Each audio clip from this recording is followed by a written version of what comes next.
Are you listening? I'm Martha Stewart. Ways to do some things, but you can't change that experience.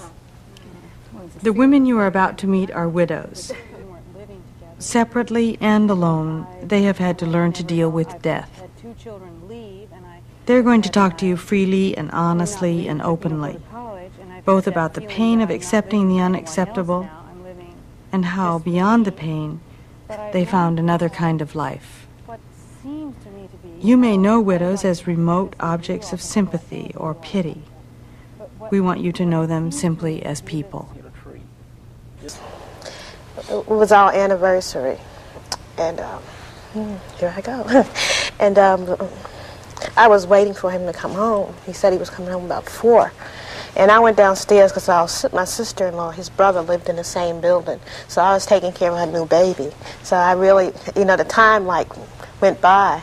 And by the time it was 8 o'clock, his brother called me and told me that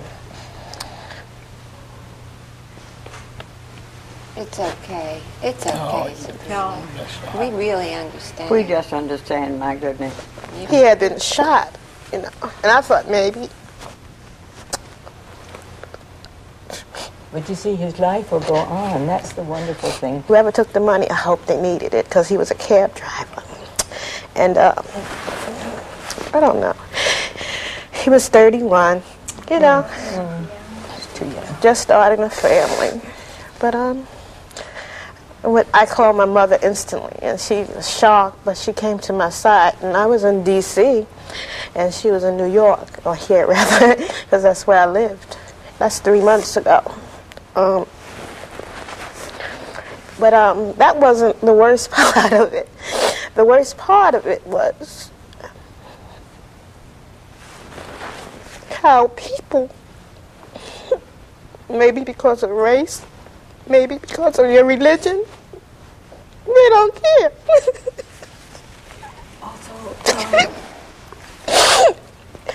But it seems like it's just another statistic, to them. It's not, they don't feel any warmth, but thank God they work. Sometimes they feel it, but they don't know how to say it. They're a little embarrassed or threatened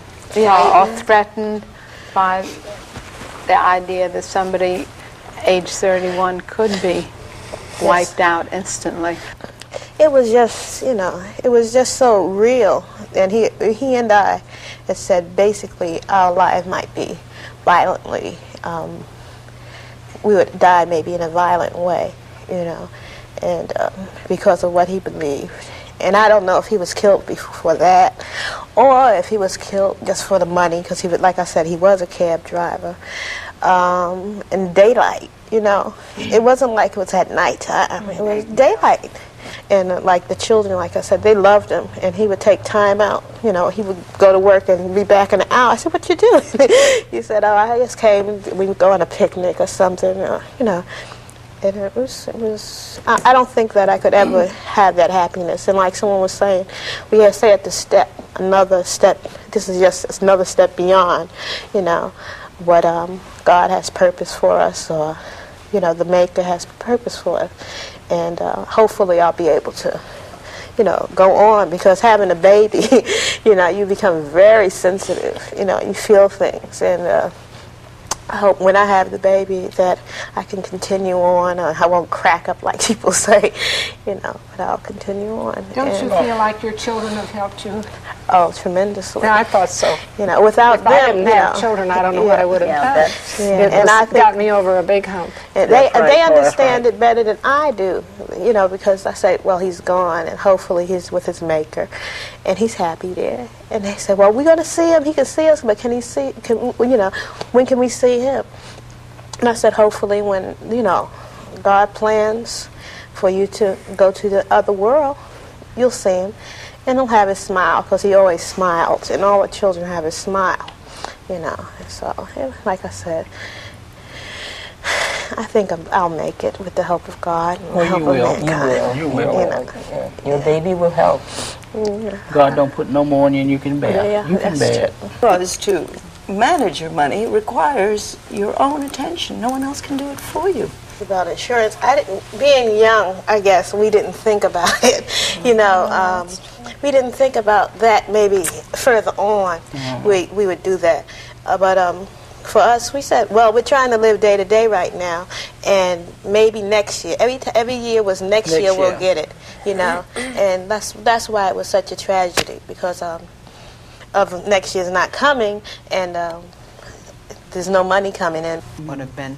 The children, I took them to the burial, you know, and I told them, because I didn't want them to say, where is he, where is he? And I know if it was me and I was little, I would have said, why didn't my mother take me? I wanted to see it. You know, and in our ritual, if you may call it, they threw the dirt on the grave, you know, from dust to dust, you know, from what you come from. And he said, this is for you, Daddy, you know. And my son started crying, because he really realized what happened. And I didn't want him to have any, you know, horrible experience when he got older, you know, looking for somebody, you know, in his father's shoes. I said, he's gone, and no one's going to replace him. Our custom, like, you know, lovely one died, cut the hair, keeping, We don't do or fingernail. I did. I keep my husband's fingernail and the hair. I'm always carrying my husband's hair in my purse. So everywhere I go, I'm carrying. Then when my husband died, he asked me to doing a Buddhist way, so cremation. But I don't want to put him in the underground. So I asked my Buddhist church, keeping, you know, ashes in a vault. Then once a month it's open, I can carry him. And also my children like it, you know. I want to go see my daddy. Then we going to church, then, you know, everyone carrying, you know, oh, daddy, daddy, daddy.